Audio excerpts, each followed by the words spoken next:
বন্ধুরা নমস্কার। ফুলবাড়ি থেকে যত মাছের গাড়ি নিয়ে যাচ্ছি আমরা, বিহারে যাই পুলিশের সাথে কি গল্প আছে না আছে ঠিক আছে, তাণ্ডব কি আছে না আছে ঠিক আছে, আমরা মাছ নিয়ে যাচ্ছি, বিহারের লোক মাছ খাচ্ছে, আমরা মাছ নিয়ে যাওয়া বন্ধ করে দেবো, বিহারের লোক কিন্তু মাছ খাবে না। এবার বিহারে যখন মাছের গাড়ি ছিনতাই হয়ে যাচ্ছে, তাহলে মাছ কি করে ভরসায় তোমরা নিয়ে যাবা দাদা? তাহলে আমাদেরকে তো সরকারকে একটা ইয়ে করতে হবে, প্রোটেকশন দিতে হবে। সরকারের লোকই অবৈধ মানে টাকা পয়সা তুলছে, সবই ঠিক আছে, আমরা দিতেও রাজি আছি, কিন্তু ড্রাইভারকে যে মারামারি করছে সেটা নিয়ে আমাদের ক্ষোভ। তো যাই হোক, বিহারে আমরা মাছ নিয়ে যাব।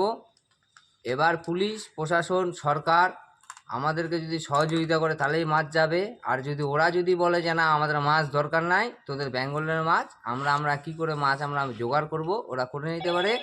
কিন্তু আমাদের মাছ যদি বলে যে না নিব না, তাহলে আমাদের গাড়ি অনশনে কিন্তু গাড়িগুলো ওখানে থাকবে কয়েকদিনের জন্যে। এবার ডেটটা এখন বলছি না, ডেটটা তৈরি হবে। সবাই যতগুলা মাছ ব্যবসায়ী আছো, আমরা একটা ডেট তৈরি করতেছি। এই ডেটের মধ্যে হয়তো আগামী ভিডিওটা পৌঁছে যাবে যে পূর্ণিয়া আর বিহার আর বেঙ্গল বর্ডারের মাঝখানে গাড়িগুলো আটকানো হবে। এটা ভিডিও ছাড়লাম, লাইক কমেন্ট শেয়ার করো, আর নরেন্দ্র মোদী আর নীতিশ সরকারকে ট্যাগ করো। যেহেতু আমাদের বেঙ্গলের গাড়ি প্রচুর খাটছে ভোটের জন্যে, এখনও কেউ টাকা পায়নি, আমি তো পাইনি, আমার সাথে বহুত লোক পায়নি। আমার গাড়ির নাম্বার WB57D7140, ফুল প্রাইস বিডিও অফিসে আমার গাড়িটা খাটছে, আমি এখনও অবধি টাকা পাইনি। খোরাকির টাকাটাও নিজের পকেট থেকে দিতে হয়েছে, কিছু দিছে সরকার থেকে, কিছু দিছে, কিন্তু ওই টাকায় যে টাকা দিচ্ছে সেই টাকা অ্যামাউন্ট হচ্ছে 300 করে, কত টাকা যেন হয় 7 দিনে, 3 7 2100।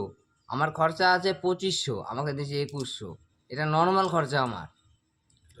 চলো ঠিক আছে, মাছের গাড়ি আটকানো হবে, বিহারে আর মাছ যাবে না। বিহারের লোক মাছ চায় না, বিহারের লোক ছিনতাই চায়, ওরা ছিনতাই করুক, ওদেরকে মাছ খাইতে হবে না বলে আমি আমার বক্তব্য শেষ করলাম। কাট।